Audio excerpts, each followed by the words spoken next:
Hello. Hello.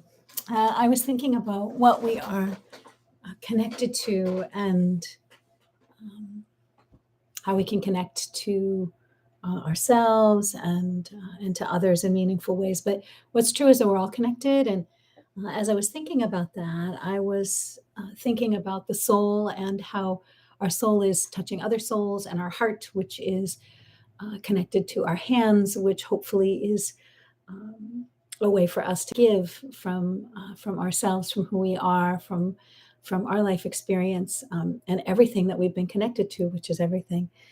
In the poetry of presence, there's two poems that I want to share, and I love that uh, they are kind of back to back. But from page 94, this is by Nikki Giovanni. It's called The Winter Poem. The Winter Poem.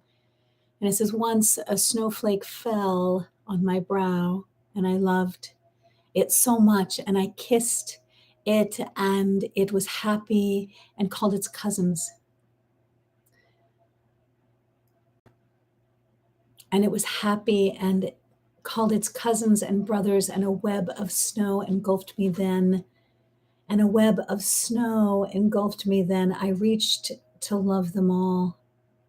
And I squeezed them, and they became a spring rain. And I stood perfectly still and was a flower." Winter poem, Nikki Giovanni. "Once a snowflake fell on my brow, and I loved it so much, and I kissed it, and it was happy and called its cousins and brothers, and a web of snow engulfed me then. I reached to love them all. And I squeezed them, and they became a spring rain, and I stood perfectly still and was a flower. And I stood perfectly still and was a flower." And I always like to watch the snow, and I always enjoy that every snowflake is different, um, and that they are each uh, um, their own completely unique shape, just like human beings, their own completely unique creature and being. And there is no there are no good or bad snowflakes. Snowflakes just are, and they are all working together. And I think that that's something really powerful to think about. Is, how are we working together? How are we not working together? Um, and what are we working against? But what's true is that we're all connected. And, for those of you who've been watching my talks with uh, Issa Lapointe, that, one of the things that we talked about a lot in the order of things, and one of the things that she talks about is how to be a good relative.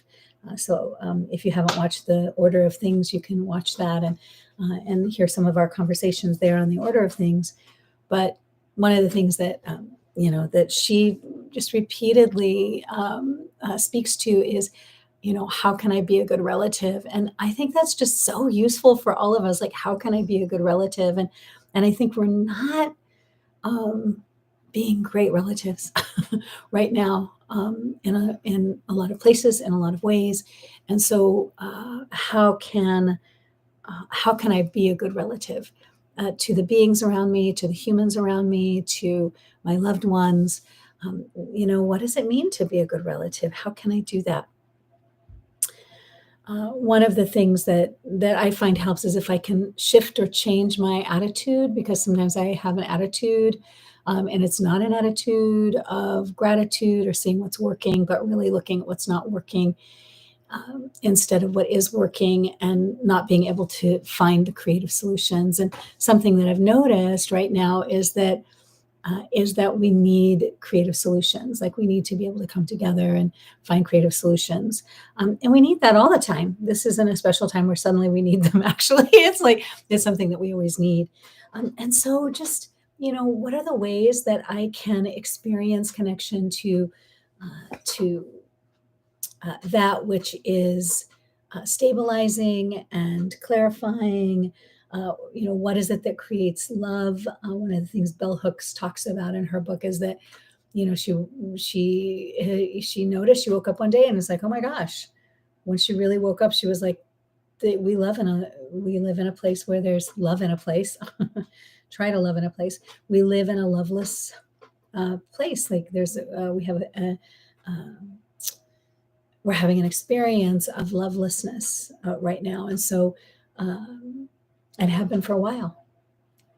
And how do we enter from a place of love and a place of creative solutions and a place of not thinking that we're right, but thinking that everybody can have what they need, that there's more than enough for everyone to have what they need, and to hold the complexity of things, in addition to also just the simplicity of, hey, what does it mean to care for one another and to protect one another and to cherish one another.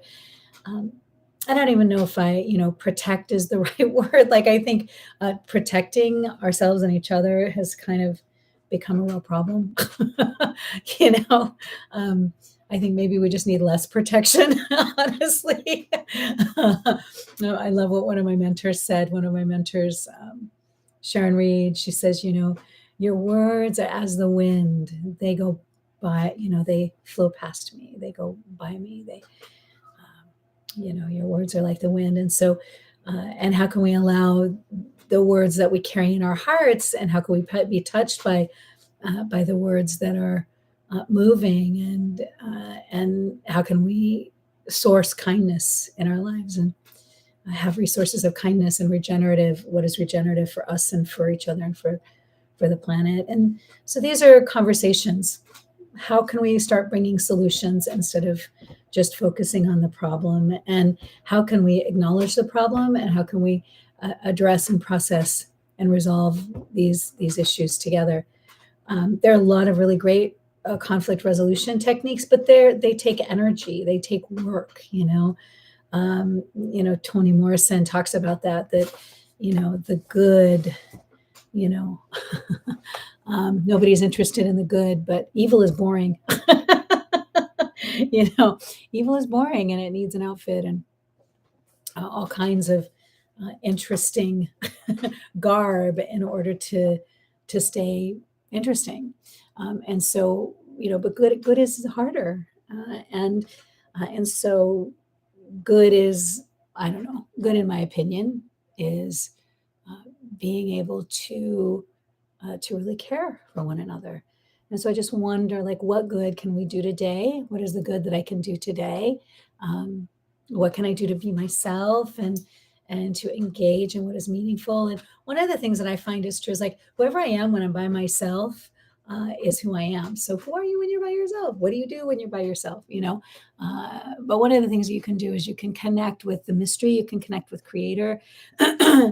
And one of the ways that I find creative solutions is through the guidance of my own body, the body wisdom that we all carry. We all carry body wisdom, and I can connect with my body wisdom and my heart, the wisdom of my heart. I can reflect, I can listen, I can do deep listening with my ancestors.